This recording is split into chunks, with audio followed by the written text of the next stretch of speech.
the readings that we've just heard give everyone an idea of the incredible diversity of the types of stories that people have written. And I hope that these stories will inspire many of you to give next year's competition a go. So the theme again is grief. I'd like now to present the people who were published today in this year's competition an opportunity to speak about what it's meant to them. So we published 17 people in 2010, and out of those people, I mean, it's an international competition, so not everyone was able to make it today. So we have 4 of this year's competition winners here with us today. So I'd like to introduce Anthony Howcraft, whose story was published under the theme of family. I know I'm probably keeping everyone from their wine at this point, but after hearing all of those stories and things, just like to say a few words. Strangely enough, I do all of my writing on transatlantic flights, which means that my writing has been curtailed this year by corporate expense policy. I've not done quite so much writing, but when I do write, I find it's a particularly great period because you only have a certain amount of time to write. You can completely focus, and there are no email or any distractions you were talking about earlier. But when you do write, sometimes you create stories that are very different from what you set out in the first place. Like most writers, the stories are often a combination of characters you know, events you've experienced, or other people have described to you, and they're a blend. So even people who know you well can't always actually work out which bit's you and which bit's something else. The story that's actually published in Momaya this year, from my perspective, is a very different story. It's a story that's completely personal, and it's the one story I could probably never read myself aloud.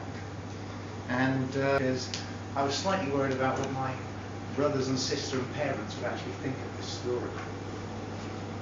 I'm sorry, but on Friday last week my mother was put in a care home.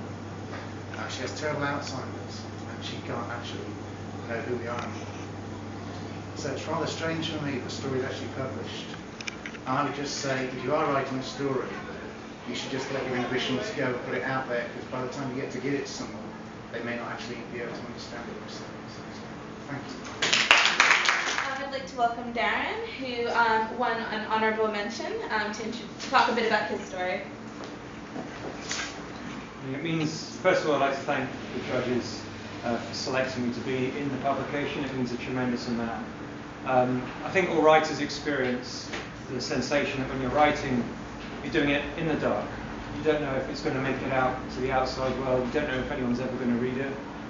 So whenever something like this happens, it's kind of shining a light on what you're doing, which is, it's a beautiful thing. It kind of lets you know that there's recognition out there, there's sort of light at the end of that tunnel, and it makes that connection that you're looking for all the time when you're writing. So certainly thanks for making that happen. This is actually part of a novel that I'm writing right now.